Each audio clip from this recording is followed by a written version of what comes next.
ပရီးမီးယားလိရဲ့ဝါရင်ကစားသမားနှစ်ယောက်ဖြစ်တဲ့ဒန်နီယယ်ဝဲဘတ်နဲ့ဟန်နာဆန်တို့ကိုနှစ်နှစ်စာချုပ်နဲ့ခေါ်ယူလိုက်တဲ့ချယ်ဆီအသင်းအားလုံးပဲမင်္ဂလာပါခင်ဗျာကျွန်တော်ရဲ့ Jet Sport Channel လေးကကြိုဆိုလိုက်ပါတယ်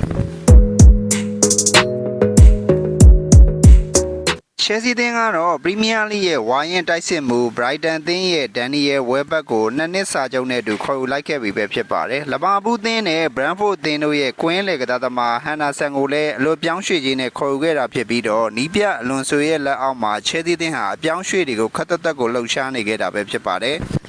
လေဘာကူဆင်အသင်းနဲ့အတူရှုံးမွဲမချစံချိန်တွေနဲ့ဖလားရယူနိုင်ခဲ့တဲ့နီးပြအလွန်ဆိုကိုချယ်ဆီအသင်းဟာနီးပြတဲ့အဖြစ်ခန့်အပ်ခဲ့ပြီးတဲ့နောက်ပိုင်းမှာဆိုလို့ရှိရင်လည်းအပြောင်းရွှေ့ဈေးကွက်တွေမှာနီးပြစိတ်ကြိုက်ကိုပြုလုပ်စေခဲ့တာပဲဖြစ်ပါတယ်ပြီးခဲ့တဲ့ရာသီကဥရောပဝင်ခွင့်နဲ့လဲချော်ခဲ့တဲ့ချယ်ဆီအသင်းဟာဆိုလို့ရှိရင်တော့နီးပြအလွန်ဆိုကိုခန့်အပ်ခဲ့ပြီးတဲ့နောက်ပိုင်းမှာလည်းကစားသမားကောင်းတွေကိုဆွဲဆောင်နိုင်ခဲ့ပြီးတော့အလွန်ဆိုရဲ့လက်အောက်မှာကစားသမား6ဦးတိခေါ်ယူထားခဲ့တာပဲဖြစ်ပါတယ်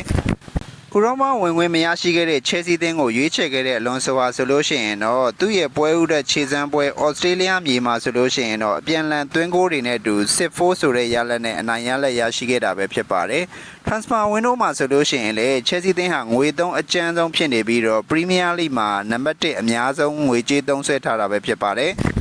အက်စတွန်ဗီလာအသင်းရဲ့ကွင်းလေတိုက်စစ်ကစားသမားမော်ဂန်ရောဂျာကိုလည်းစံချိန်တင်ပြောင်းရွှေ့ကြေးပေးပြီးခေါ်ယူခဲ့ပြီးတော့အခုတစ်ခါမှဆိုလို့ရှိရင်လည်းပရီးမီးယားလိရဲ့ဝါရင်ကစားသမားနှစ်ယောက်ဖြစ်တဲ့ဟန်နာဆန်နဲ့ဝဲဘတ်တို့လိုကစားသမားတွေကိုခေါ်ယူခဲ့တာပဲဖြစ်ပါတယ်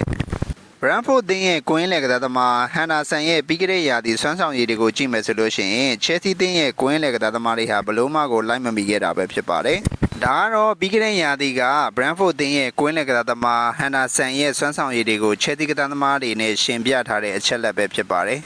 ဒါကတော့ဇာဗီလွန်ဆိုရဲ့လက်ထက်မှာချယ်ဆီအသင်းကခေါ်ယူထားခဲ့တဲ့ကစားသမား6ယောက်ပဲဖြစ်ပါတယ်။ဘာကိုပါလက်စတာမော်ဂန်ရောဂျာမက်ဆန်လက်ခရော့ပြင်အခုတစ်ခါမှဆိုလို့ရှိရင်တော့ဝါရင်ကစားသမား2ယောက်ဖြစ်တဲ့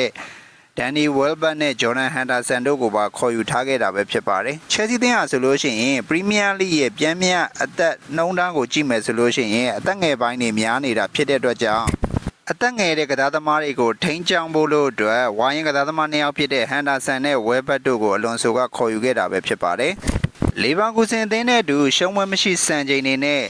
ဖလားနေယူခဲ့တော့ငါဆိုလို့ရှိရင်လည်းဇာဗီလွန်ဆိုဟာကွင်းလယ်ပိုင်းမှာဂရန်နစ်ဇာခါတို့လိုကစားသမားတွေနဲ့တိစောက်ခဲ့တာပဲဖြစ်ပါတယ်။အသက်36နဲ့ဝန်းကျင်ရှိနေပြီဖြစ်တဲ့ကစားသမား2ယောက်ကိုချယ်ဆီအသင်းကခေါ်ယူခဲ့တာဖြစ်တဲ့အတွက်ကြောင့်မို့လို့ဝေဖန်မှုတွေမြင့်တက်နေပေမဲ့လည်းဇာဗီလွန်ဆိုဟာဆိုလို့ရှိရင်တော့လူငယ်တွေကိုထိန်းချောင်းဖို့လို့အတွက်ခေါ်ယူခဲ့တာလို့ပဲကျွန်တော်ကတော့မြင်တာပဲဖြစ်ပါတယ်။ပရီးမီးယားလိရာသီသစ်စတင်ဖို့လို့3ပတ်လောက်သာလိုတော့တဲ့အချိန်မှာဆိုလို့ရှိရင်တော့နီးပြဇာဗီလွန်ဆိုဟာလူခေါ်ယူမှုတွေကိုခက်သွက်သက်လေးကိုပြုလုပ်နေတာပဲဖြစ်ပါတယ်။